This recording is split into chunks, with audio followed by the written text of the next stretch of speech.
की जो सत्संग सभा है,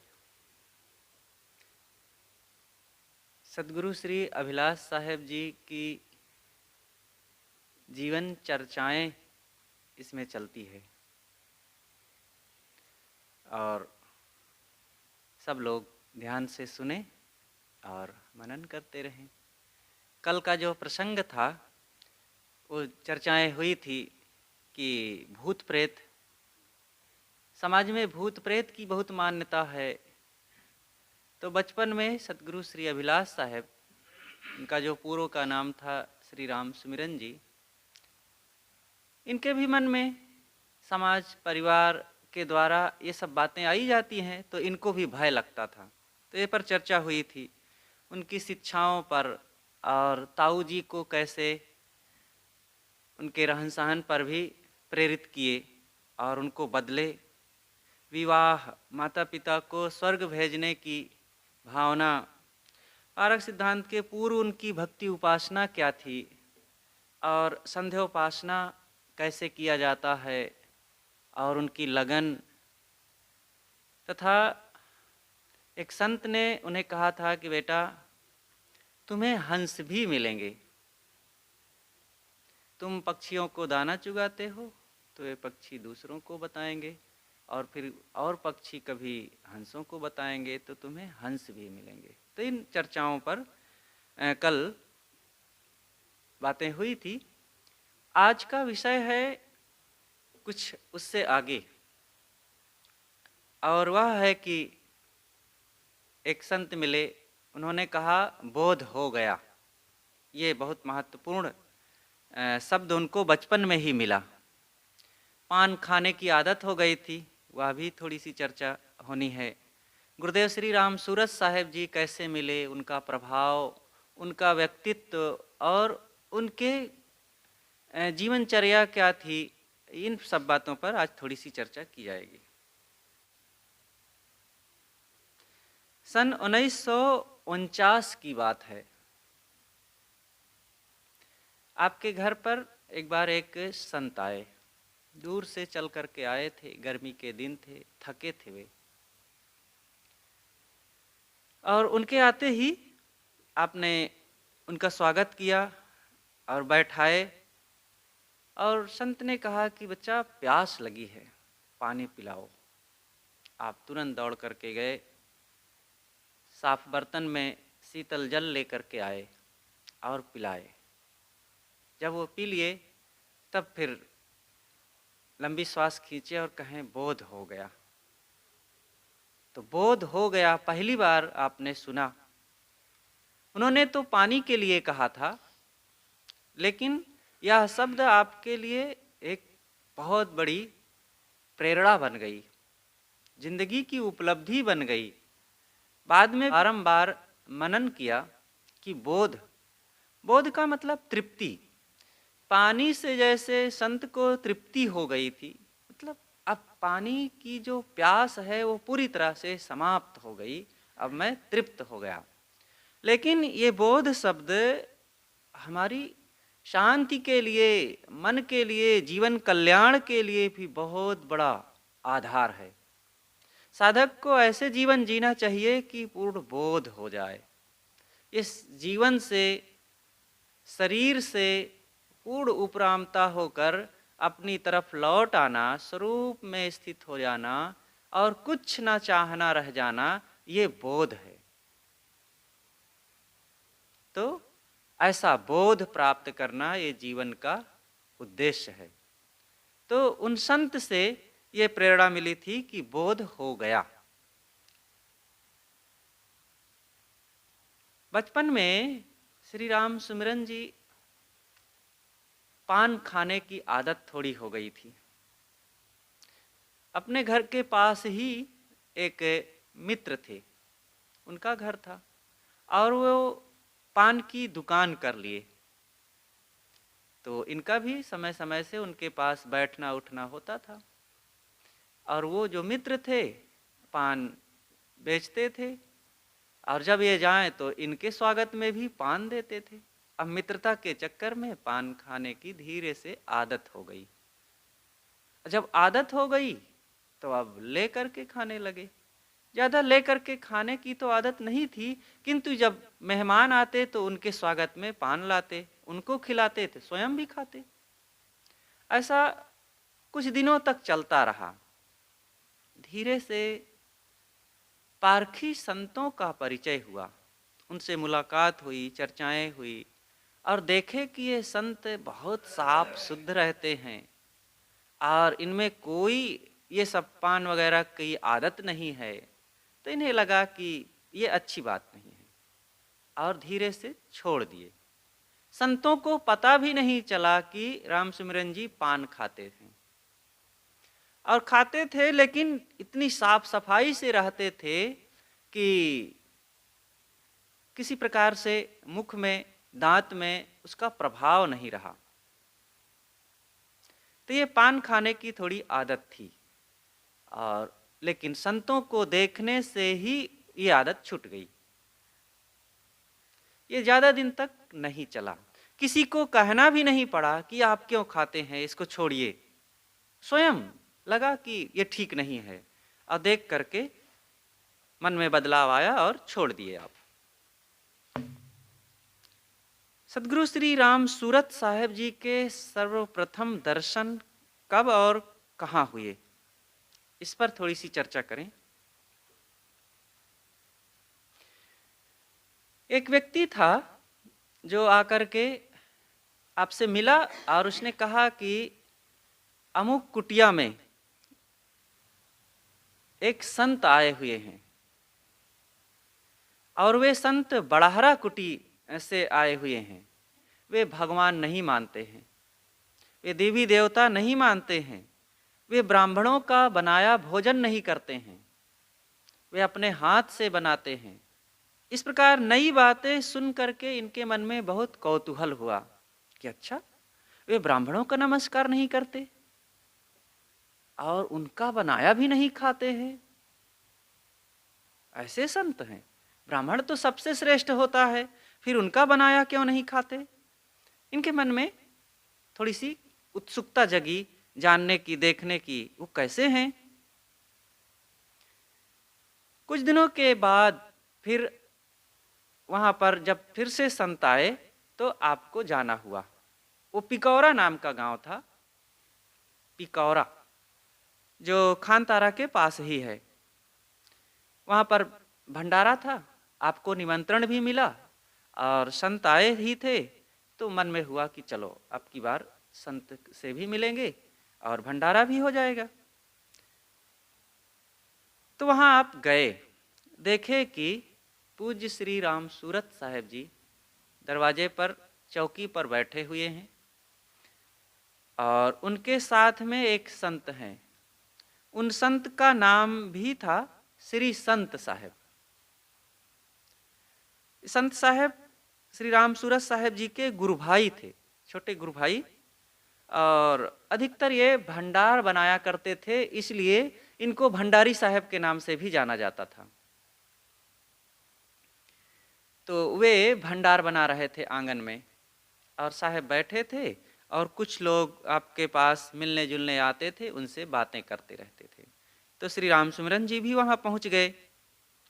उनकी स्वच्छता, ये सब गए, थोड़ा दंड प्रणाम करके बैठ गए, और उनकी बातों को उधर संत साहब सामने भोजन बना रहे थे, उनके कार्यकलापों को देखते रहे। वे बढ़िया साफ बर्तन में, साफ हाथ से हर चीज़ धुल धुल करके तैयार कर रहे थे, भोजन सफाई से बना रहे थे, और कोई इधर उधर छूने के लिए नहीं आता था। तो इतनी जब सफाई स्वच्छता देखे टकसार और उनकी इन गतिविधियों को देखे, तो इनके मन में अपने आप समाधान हो गया कि इतनी सफाई से ब्राह्मण क्या बनाएगा, और ये दुर्व्यसन रहित पवित्र हाथों से और सब्जी, चावल, दाल आदि देख करके, अमनिया करके बनाते हैं, तो ये स्वयं बनाते हैं, साफ शुद्ध खाते हैं, ब्राह्मण इतना कैसे बना सकता है। तो उनके हाथ का नहीं खाते हैं तो क्या बुरा है। और फिर संत अपने आप श्रेष्ठ होते हैं, वे अपनी रहनी, ज्ञान, विवेक, विचार का जीवन जीते हैं, निष्काम उनकी अवस्था होती है, तो फिर वे स्वयं श्रेष्ठ हैं। और ऐसे श्रेष्ठ लोग, श्रेष्ठ जन ब्राह्मण का नमस्कार करें, कोई जरूरत नहीं है। क्योंकि ब्राह्मण जिसे कहते हैं उसके जीवन में ऐसी रहनी नहीं है, ऐसा त्याग नहीं है, वैराग नहीं है, अनासक्ति नहीं है, अंतर्मुखता नहीं है। तो रहनीवान का नमस्कार किया जाता है, तो फिर ये क्यों उनका नमस्कार करें? इस प्रकार थोड़ा सा देख करके ही इनके मन में बहुत कुछ संतोष हो गया और बिना कुछ बात किए ही सब समाधान हो गया। ये पहली बार कबीर पंथी संत को देखना और उनसे मुलाकात की घटना है, और पहली बार में ही संतों के प्रति आपके मन में श्रद्धा जग गई। अब श्री राम सूरत साहेब जी के प्रति आपके मन में जो भाव जगा, उसका प्रभाव किन किन तरीकों से, किस ढंग से आया, उस पर थोड़ी चर्चा करते हैं। भवानीगंज नाम का एक बाजार है जो खानतारा गांव से 2 किलोमीटर दूर पर है।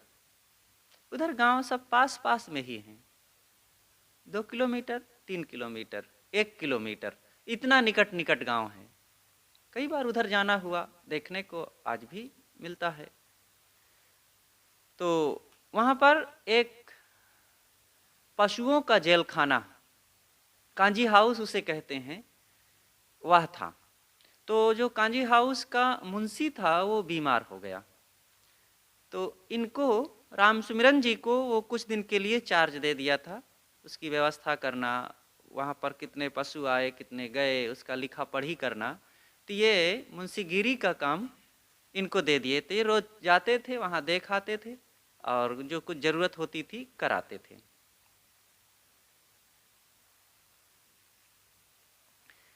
उन दिनों श्री राम सूरत साहेब जी एक साधु के साथ वहाँ की जो पास में कुटिया थी पधारे हुए थे, लेकिन घर पर कुछ आवश्यक कार्य हो जाने के कारण राम सुमिरन जी गए और संत का दंड प्रणाम करके चले आए, बैठ ना सके। और इधर वहाँ के जो आश्रम के संत थे, आश्रम के रहने वाले, तो वो संत इनके बारे में काफ़ी कुछ चर्चा कर दिए थे कि राम सुमिरन जी बहुत मेधावी, बड़े योग्य और बहुत साफ शुद्ध जीवन जीने वाले युवक हैं और बहुत अच्छे हैं। तो श्री राम सूरत साहेब जी के मन में भी उत्सुकता थी बात करने के लिए। शाम को ये फिर घर से फुर्सत निकाल करके वहाँ गए भवानीगंज, और संत थे ही।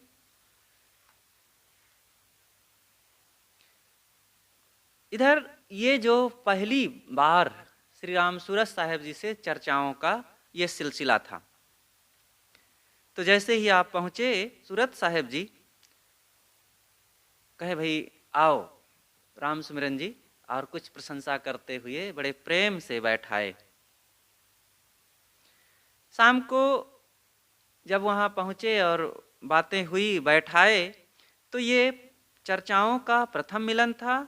और फिर पहुँचते ही आप अपने प्रश्न रखना शुरू कर दिए। बड़े तेज थे और बचपन में हर चीज़ के बारे में बहुत खोज करते थे, चर्चा करते थे, पूछते थे ऐसा कैसे। तो आपने प्रश्न करना शुरू कर दिया, क्या वृक्ष वनस्पतियों में जीव नहीं होते? क्या देवी देवता नहीं होते? भगवान अवतार लेता है कि नहीं? अगर नहीं लेता है तो भक्त प्रहलाद को खंभा फाड़ करके बचाया, क्या ये बात गलत है? इस बात को तो कह करके आपने सोचा कि एकदम मैंने बम ब्लास्ट कर दिया है, अब क्या महाराज जी जवाब देंगे। इस पर बड़ा विश्वास था कि ये बात कैसे झूठी हो सकती है। और जंगल में ध्रुव की रक्षा भगवान ने किया, क्या ये बात सच नहीं है? इस प्रकार कई तर्कपूर्ण प्रश्न आप करते गए और श्री राम सूरत साहेब जी थोड़े में बहुत मधुरता से समुचित उत्तर दे देते थे। और उत्तर से आप एकदम संतुष्ट हो जाते थे कि बात तो तर्कपूर्ण है और बिल्कुल सच है। तो इस प्रकार ये चर्चाएं आधा पौन घंटा तक होती रही और फिर शाम हो गई, अब चलने का समय हो गया। तो श्री राम सुमरन जी ने कहा कि महाराज अब सूर्यास्त हो रहा है, अब मुझे घर जाना है। तो श्री राम सूरत साहब जी ने कहा कि ठीक है, हमको भी उसी तरफ चलना है, चलो चलते हैं, साथ में ही चलते हैं। और चल दिए। और फिर रास्ते में कुछ बातें होने लगी। संत साहब साथ में थे और आप दोनों आगे आगे चलते भी रहे, बात करते रहे। पीछे से श्री संत साहब अपना झोला झंडी कुछ लिए, गुरु जी का भी अपना, वे चलते रहे। तो रास्ते में और चर्चाएं होती रही इन्हीं सब विषयों पर। और श्री राम सूरत साहब जी बड़े प्रेम से हंसते हुए बताते गए। तब तक गांव का निकट का रास्ता आ गया और श्री राम सुमरन जी ने कहा कि महाराज अब तो मेरा गांव इधर आ गया है निकट, अब मुझे जाना पड़ेगा। लेकिन चलते चलते उन्होंने कहा कि महाराज कभी हमारे घर भी आप पधारिए। उनके सफाई, स्वच्छता, व्यवहार, विचार से एकदम प्रभावित होते गए, खींचते गए। और फिर आपने आमंत्रित भी कर दिया कि महाराज कभी आप हमारे घर पर भी आने की कृपा करें। तो श्री राम सूरत साहब जी ने कहा कि ठीक है, संयोग जब बनेगा तो हम जरूर आएंगे। इधर 15 दिन बीते थे और श्री विमल साहब जी वे भी बाद में भंडारी का काम बहुत किए। अभी अभी 2 साल पहले उनका शरीर छूटा। करीब करीब 100 साल की उम्र उनकी हो गई थी तब शरीर छूटा, इधर गोंडा जिला धानेपुर कबीर आश्रम में। तो उनको साथ में लेकर के श्री रामसूरत साहब जी पहुँचे। और जैसे ही पता चला कि साहब जी बड़हरा वाले महाराज जी आए हुए हैं, तो श्री राम सुमिरन जी दौड़ करके उनका झोला ओला ले लिए और घर पर लाए, स्वागत सत्कार किए, बैठाए और बस चर्चाएं शुरू हो गई। और चर्चाओं में क्या रहता था, यही सारे प्रश्न, क्योंकि मन बड़ा तार्किक था, वो खोजता था कहीं से हमारी बातों का समाधान हो। और यही शुरू के प्रश्न हुआ करते हैं, क्योंकि यही चर्चाएं समाज में है, भगवान की, देवी देवता की, तीर्थ मूर्त की और ब्रह्मा विष्णु महेश की। अब पाप, गंगा स्नान करके पाप कटते हैं, हनुमान जी के दर्शन करने से सिद्धि मिलती है और उनका आशीर्वाद मिलता है, इस प्रकार के बहुत सारे प्रश्न। तो फिर आपने प्रश्न करना शुरू कर दिया। जो पुराणों की चर्चाएं थी उन्हीं बातों को, क्या भगवान अवतार नहीं लेता? क्या सरयू, गंगा, नर्मदा नदियों में नहाने से पाप नहीं कटता? क्या भगवान खंभा फाड़ करके अवतार नहीं लिया था? क्या उन्होंने आकर भक्त प्रहलाद को नहीं बचाया? क्या वह हिंदुओं का रक्षक और विधर्मियों का दमन करने वाला नहीं हुआ? क्या राम, कृष्ण, विष्णु, शिव आदि का भगवान होना झूठा है? यही तो सब लोग मानते हैं। क्या हिंदू समाज में 24 अवतार और 33 कोटि देवता होना ये झूठ बात है? क्या इस संसार को चलाने वाला कोई भगवान नहीं है? इस प्रकार बहुत सी बातें आप करते गए। जब श्री राम सूरत साहब जी उधर चले गए और ये गांव की तरफ आ गए, लेकिन अभी रास्ते में थे, तो उन्हीं चर्चाओं पर मन मनन कर रहा है। बार बार वही विचार दिमाग में आकर के टकराते हैं कि महाराज जी जो कहते हैं बात तो सच है, लेकिन समाज में और जो चारों तरफ जिसकी चर्चा है लोगों में, वह ऐसा नहीं है।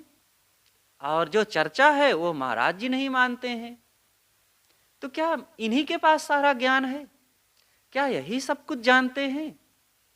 और क्या सारी जनता, सब लोग दुनिया के जो हैं, जो मान रहे हैं, क्या वो सब झूठ है? बार बार मन वही बात सोचता था और दिमाग में टकराती थी।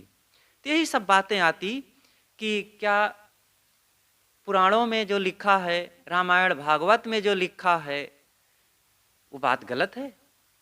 ब्रह्मा विष्णु महेश और राम कृष्ण आदि को जो भगवान माना गया है, क्या ये भगवान नहीं है? भक्त प्रहलाद को बचाने आया था, ये सब लोग मानते हैं, लिखा भी है, तो क्या ये सच नहीं है? क्या भगवान अवतार नहीं लिया?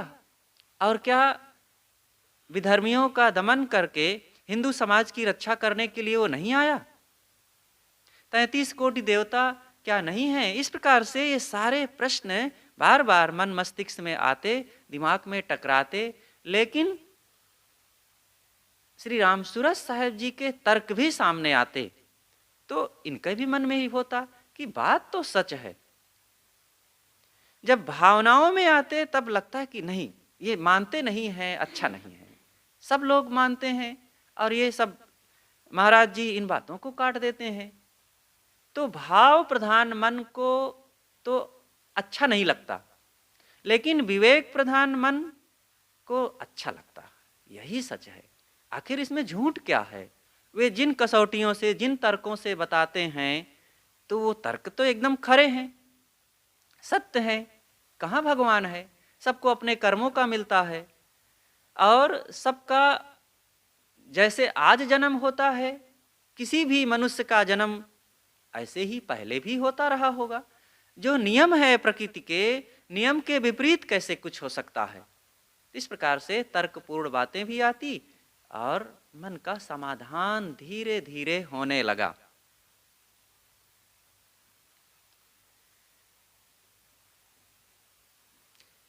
धीरे धीरे इस प्रकार से ये तर्कपूर्ण बातें उनके मन में बैठती गई और अच्छा लगने लगा।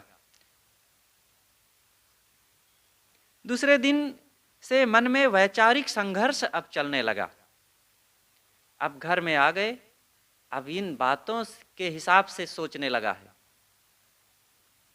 मन गुरुदेव के, संतों के बातों के हिसाब से अब सोचने लगा कि बात तो यही सच है, और धीरे धीरे ये बात अब जगह बनाने लगी।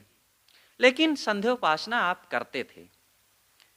करीब 15 दिन बीते होंगे कि श्री राम सूरत साहेब जी श्री विमल साहेब जी को साथ लेकर के आते हुए दिखाई दिए, और आप जैसे ही उनको देखे, सामने गए, उनका सामान पकड़ लिए और स्वागत के साथ घर पर ले आए, बैठाए। उनको जल भोजन, स्नान आदि की व्यवस्था की गई, और जब वे बैठे तब कुछ चर्चाएं होने लगी। और उधर श्री विमल साहेब जी भोजन बनाने में लग गए। भोजन तैयार हुआ, और जब दोपहर में भोजन करने के लिए गए, तो जहाँ पर श्री राम सूरत साहेब जी को बैठाया गया था, उसके सामने ही एक आसनी टंगी थी और 108 दाना की रुद्राक्ष की माला टंगी हुई थी। तो उस पर नज़र पड़ी श्री राम सूरत साहेब जी की, तो उन्होंने पूछा कि इस आसनी पर बैठ करके संध्योपासना तुम करते हो या तुम्हारे पिताजी? तो श्री राम सुमिरन जी ने कहा कि महाराज मैं करता हूँ। बढ़िया व्यवस्थित सब वहाँ टंगा ही था, कंबल की आसनी, माला। तो उन्होंने कहा महाराज मैं करता हूँ। तो गुरुदेव ने कहा कि इसी ने मुझे बुलाया है। तुम ये सब करते हो, संध्योपासना और जप आदि, तो तुम मुझे पूछे। अगर ये ना करते होते तो मुझे भी ना बुलाते, और मेरे लिए भी तुम्हारे मन में भाव ना होता। तो ये बात गुरुदेव जी समय समय से बाद में भी कहा करते थे, साधकों के बीच में भी। कई बार हमने उनके मुखारबिंद से ये शब्द सुना।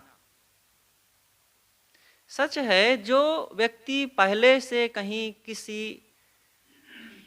कर्मकांड में ही सही लगा हुआ है और उधर उसकी रुचि है, कहीं मंदिर में जाता है, तीर्थों में जाता है, कुछ मानता है, करता है, तो धीरे से जब उसको सच्चे संत मिलते हैं, सच्चा ज्ञान मिलता है और उसके अंदर विचार की शक्ति है, तो इधर लगता है और पूर्व के जो संस्कार हैं, मान्यताएं, फिर वो छूटने लगती हैं। यही इनके साथ हुआ। अंदर में भाव था, प्रेम था, रुचि थी, लगन थी, उत्साह था कि भगवान को पाना है और जीवन को परमार्थ की तरफ लगाना है, ये भाव था। और उन कर्मकांडों में लग करके भाव विभोर हो करके उनका जीवन बीत रहा था। लेकिन जब संत मिले और संत का ज्ञान मिला, इनके तर्कपूर्ण विचार मिले, तो इधर रुचि जगती गई और फिर मन खिंचता गया और धीरे से इसी में लग गया। यह बात गुरुदेव जब चर्चा करते थे तो बड़े भाव में आ जाते थे कि गुरुदेव ने मुझे इस प्रकार से जगाया और बदला। सचमुच एक बहुत बड़ी क्रांति हुई। नहीं तो उस परंपरा में ऐसे विचारधारा को मानने वाले जल्दी नहीं होते, लेकिन गुरुदेव को वे विचार जचे और पूरी तरह से अपने को फिर समर्पित करते गए। जबकि घर में कोई ऐसा नहीं मानता था। संतों को तो पूज लेते थे, समय से उनका स्वागत हो जाता था, भोजन पानी उनको दे दिया जाता था और कभी कभी संत आते थे, लेकिन परिवार में पिताजी को या और किसी को वो भाव नहीं जगता था। सब अपने अपने कर्मकांडों में लगे होते थे और संत आते थे, संत का स्वागत भी हो जाता था। लेकिन जब राम सुमिरन जी पहली बार सदगुरु श्री राम सूरत साहेब जी से मिले, उनसे बातें हुई और फिर जब वे घर आए तो इन सब संबंधों में, इनके जीवन में बड़ी तेजी से बदलाव होता गया और ये बदलाव उनके जीवन के लिए बहुत बड़ी नींव का काम किया। और ये शुरू की घटनाएं अक्सर याद रहा करती हैं। और फिर उनके बारे में कहना ही क्या कि उनको याद कैसे ना रहे। वो तो मूल मुख्य घटनाओं को तो जब कभी की भी घटनाओं को सामने रख देते थे और ज्यों का त्यों हूबहू उस घटना को उद्धृत कर देते थे। हमें भी याद है जब गुरुदेव जी के प्रथम बार दर्शन किए, उनका सत्संग सुने, जो जो कहानियां वे कहे थे वो आज भी याद आती है। जब पहली बार हम गुरुदेव जी का प्रवचन सुने थे इलाहाबाद के वार्षिक अधिवेशन में, शायद 11वां वार्षिक अधिवेशन का समय था,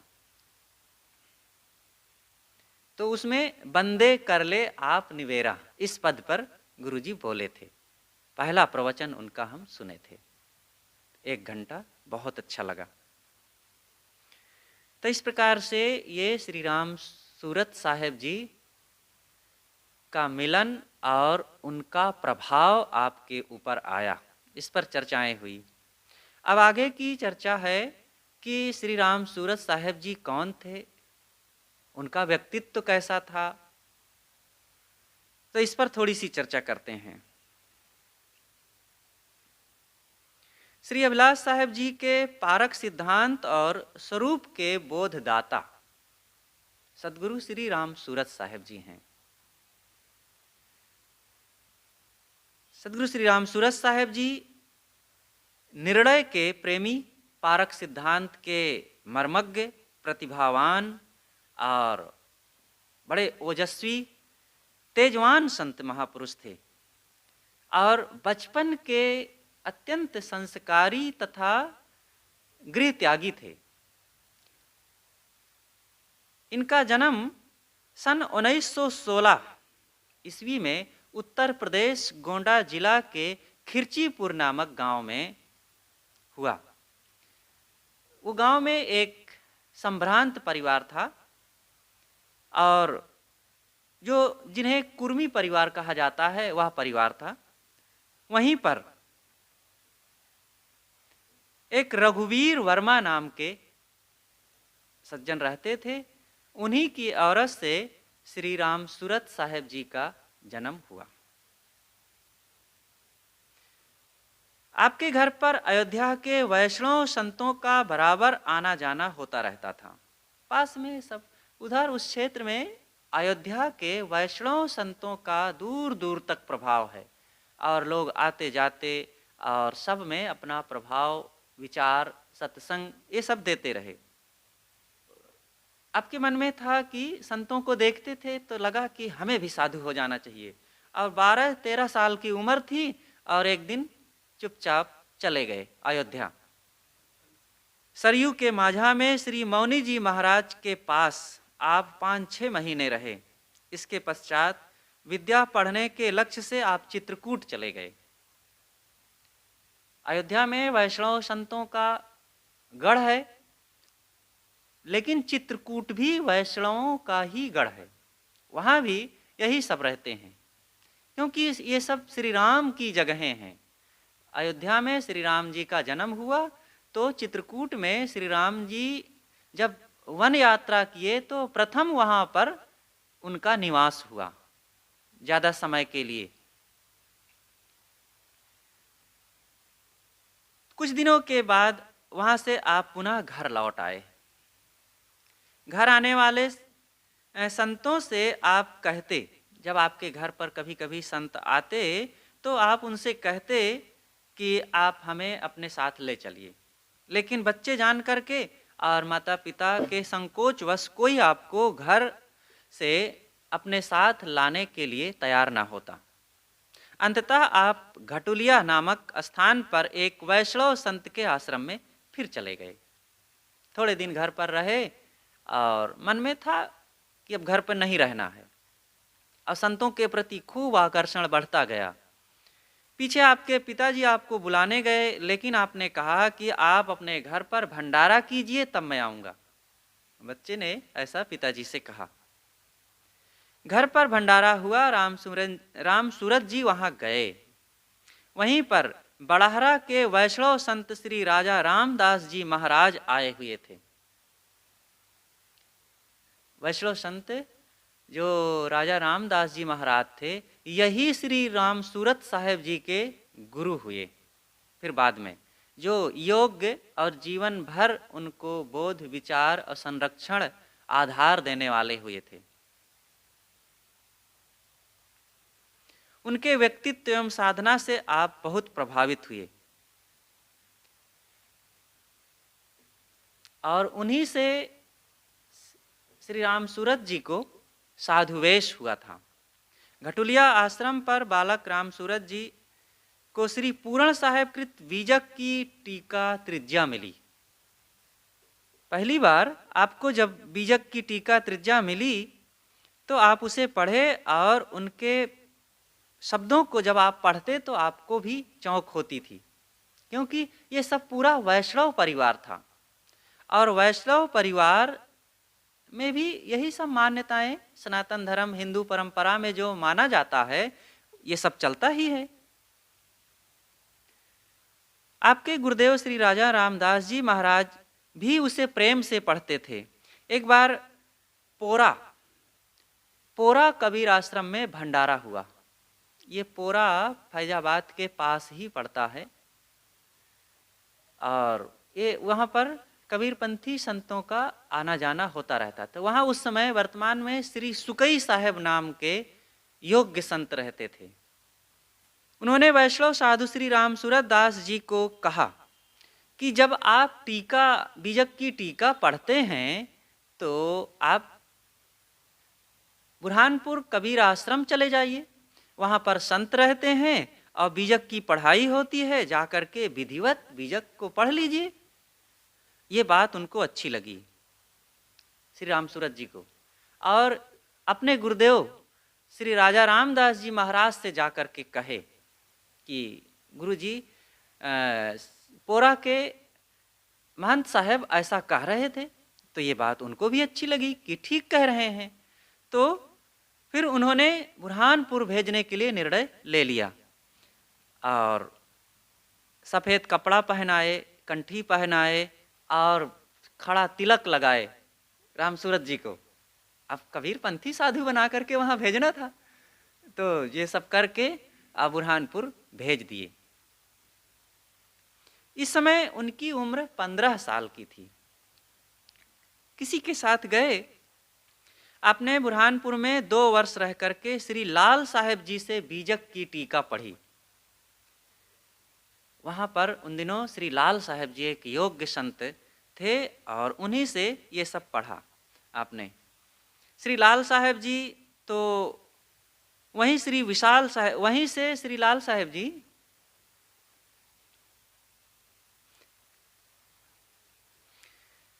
जब 2 साल वहाँ रहे, श्री लाल साहेब जी फिर वहाँ से चले और उत्तर प्रदेश के लिए ही चले, श्री विशाल साहेब जी के दर्शन करने के लिए।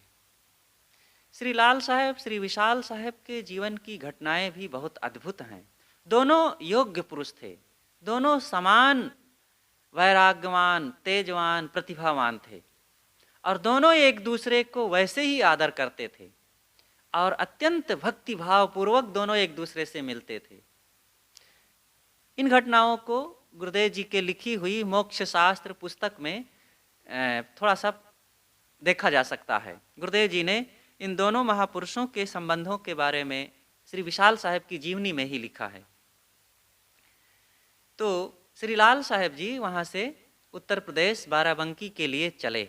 साथ में जब इधर आए इस क्षेत्र में लखनऊ, तो श्री लाल साहेब जी तो बाराबंकी की ओर चले गए और श्री राम सूरत जी अपने गुरु आश्रम बड़हरा के लिए चले गए और अपने गुरुदेव श्री राजा रामदास जी महाराज से जी आए हुए हैं और यहाँ उनको बुलाना है। और फिर तैयारी हो गई, तैयारी में लगे और थोड़े दिनों में फिर श्री लाल साहेब जी को बड़हरा आश्रम बुलाया गया। वे आए और वहीं पर श्री राजा रामदास जी महाराज को कबीर पंथी साधु के रूप में फिर उन्होंने चादर दिया। देखो, और वहाँ आश्रम की व्यवस्था की महंती चादर श्री लाल साहेब जी ने दिया और नाम राजा रामदास जी महाराज से बदल करके श्री लाल साहेब जी ने उनका नाम रख दिया श्री विवेक साहेब।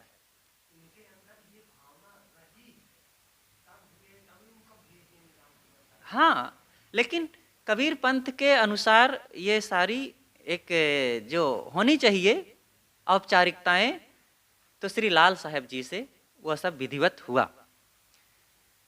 और फिर अब गुरु शिष्य दोनों कबीर पंथ में आ गए और श्री लाल साहेब जी फिर जब इधर आए और उनका सत्संग हुआ, फिर श्री विवेक साहेब जो राजा रामदास जी महाराज थे विधिवत फिर कबीर विचारों में रह करके साधन भजन करने लग गए और दोनों फिर इस ढंग से चलते रहे। वे वृद्ध थे। 4 वर्षों के बाद फिर श्री विवेक साहेब का शरीर छूट गया और फिर श्री लाल साहेब जी वहाँ पर पधारे। उनके भंडारे में जो श्रद्धांजलि कार्यक्रम हुआ बड़हरा में, तो श्री लाल साहेब जी वहाँ पधारे और जब पधारे तो सत्संग हुआ, भंडारा हुआ और श्री राम सूरत साहेब जी को अब इनकी उम्र लगभग 19 साल की हो गई थी।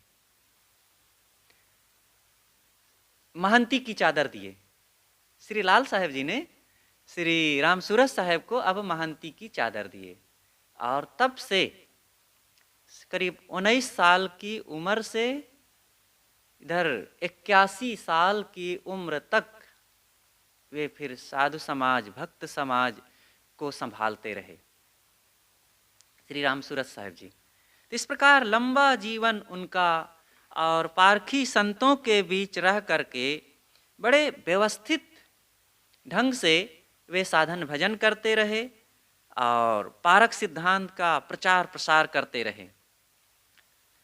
श्री राम सूरत साहेब जी का जीवन अत्यंत सरल था। इतने बड़े समाज के अनुशासता होते हुए भी वे अत्यंत विनम्र सेवापरायण थे और इतना सब होते हुए भी वे बड़े मेहनती थे। गुरुदेव जी बताया करते थे कि जब साथ में भ्रमण होता था, साथ में गुरुदेव जी चलते थे, तो श्री सदगुरु अभिलाष साहेब जी साथ में रहे तो सामान वामान ले करके चलते थे। जहाँ पहुँचे तो साहेब तो नहाते धोते, कपड़ा व्यवस्था करते, उनका और काम करते और इधर श्री राम सूरत साहेब जी क्या करते, जाएं जहाँ खट से पहुँचें और तुरंत व्यवस्था घर में करते और जा कर के भोजन बना देते। अब बना देते और इधर ये नहा धोकर जब तक तैयार होते तो कहें बिलादास आओ भोजन तैयार है, अब बढ़िया भोजन बनाते थे। तो इस प्रकार के दोनों गुरु शिष्य फिर भोजन करते थे। शुरू में इस ढंग से कुछ वर्षों तक चला था सदगुरु श्री अभिलाष साहेब जी के साथ। बाद में फिर और लोग बढ़े और फिर और संतजन बनाने लग गए। आपका प्रचार प्रसार बहुत क्षेत्रों में हुआ। श्री राम सूरत साहेब जी छत्तीसगढ़, गुजरात, उत्तर प्रदेश, बिहार में थोड़ा मोड़ा गए, नेपाल, राजस्थान में, मध्य प्रदेश में, इस ढंग से आपका प्रचार हुआ। विशेष रूप से उत्तर प्रदेश में आप ज़्यादा रहे। अपने जीवन के पूर्व उत्तर काल में, मतलब बाद में सन 1970 में उन्होंने अयोध्या में जियनपुर एक जगह है, वहाँ पर कबीर आश्रम की स्थापना किया। बड़ाहरा से यहाँ भी एक आश्रम बना और यहाँ फिर ज़्यादा रहने लगे, क्योंकि यहाँ पर और संतों की जगह थी, लोगों को आने जाने में सुविधा हुआ करती थी, तो ज़्यादा यहीं फिर रहने लग गए। समय समय से बड़ाहरा जा कर के रह लेते थे, वहाँ भी सत्संग हुआ करता था। श्री राम सूरत साहब जी बड़े उदार थे और कभी भी संचय वृत्ति नहीं रखे, अत्यंत अपरिग्रही। अपरिग्रही का मतलब होता है त्याग वृत्ति वाले।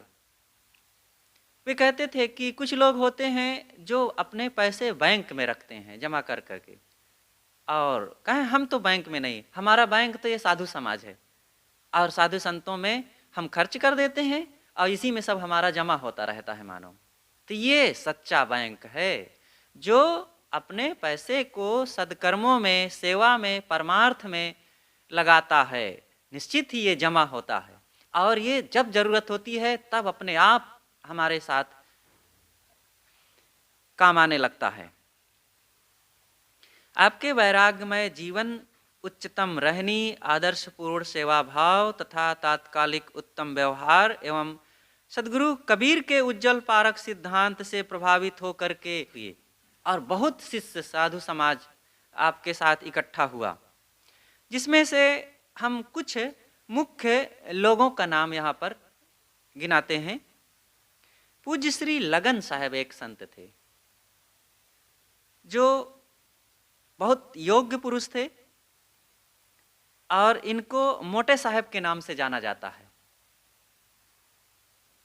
और ये गोंडा, बस्ती, फैजाबाद आदि क्षेत्रों में ही ज़्यादा भ्रमण किए और इनके शिष्य थे श्री विमल साहब, श्री निगम साहब।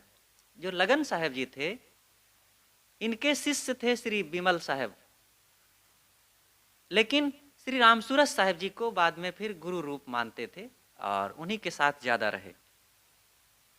और दूसरे थे श्री गुरुमुख साहब, इनको जनैया साहब के नाम से भी जाना जाता है। इनका कार्यक्षेत्र रायबरेली की ओर था, वहाँ ज़्यादा यह भ्रमण किया करते थे। तीसरे संत थे पूज्य संत श्री तपसी साहब, जिन्हें श्री निष्पक्ष साहब के नाम से जाना जाता है। ये अपना कार्यक्षेत्र फतेहपुर जिला में बनाए और यहाँ आश्रम कायम किए, बैरी और चकबसवा, 2 जगह। और यहीं पर रह करके फिर गुजरात, शायद राजस्थान भी और भी कई क्षेत्रों में प्रचार प्रसार करते रहे। इनके शिष्य श्री निहोरे साहब, श्री ज्ञान साहब जी, श्री निर्दुंद्र साहब जी और श्री अवध साहब, श्री शंकर साहब, अनेक ऐसे संत हुए और इनका भी काफ़ी परंपरा चली। और वही परंपरा में यहाँ पर ये आश्रम है, पूज्य सदगुरु श्री निर्दुंद साहब उन्हीं में से हैं, श्री निष्पक्ष साहब के शिष्यों में से। और यहाँ पर ये आश्रम आज चल रहा है और सदगुरु निर्दुंद साहब के शिष्यों में अनेक फिर संत हुए और जिसमें वर्तमान में पूज्य संत श्री विकास साहब जी रह करके यहाँ पर एक संत समाज को, साधु समाज को, भक्त समाज को व्यवस्थित ज्ञान विचार और साधन भजन का आधार देते हैं। और चौथे संत हुए सदगुरु श्री अभिलाष साहब, जो महान प्रतिभावान, ज्ञान वैराग्य साधना त्याग तपस्या के धनी थे और आपने इलाहाबाद में अपना कार्यक्षेत्र बनाया। और आपके संतों में बहुत संत हैं। उन संतों में पूज्य श्रद्धेय संत श्री धर्मेंद्र साहब जी संत श्री सत्येंद्र साहेब जी और अनेक ऐसे संत हुए, योग्यतम संत। और आपके पास कुछ ऐसे संत थे जो सदगुरु श्री राम सूरत साहेब जी से ही साधु वेश पाए थे, लेकिन समय से सदगुरु श्री अभिलाष साहेब जी के पास आकर के आपको ही गुरु रूप मान करके बहुत से ऐसे संत आकर के आपके पास रहने लगे थे। उनमें से थे जैसे कि संत श्री गुरुबोध साहेब, संत श्री सहनशील साहेब, संत श्री सुधार साहेब, संत श्री गुरछेम साहेब, ऐसे कई संत थे। तो ये लोग सब वेशधारी तो थे सदगुरु श्री राम सूरत साहेब के, लेकिन समय से फिर आकर के गुरुदेव जी के पास ही समर्पित होकर के आजीवन यहीं रहते रहे, इलाहाबाद में ही। सदगुरु श्री अभिलाष साहेब जी जैसे ज्ञान विवेक वैराग्य साधना के धनी त्यागवान संत थे, वैसे ही एक कुशल अच्छे लेखक और कवि भी थे। आपकी रचनाओं के बारे में बाद में चर्चा किया जाएगा, आपके संत समाज के बारे में भी, क्योंकि इन्हीं के बारे में तो ये पुस्तक है।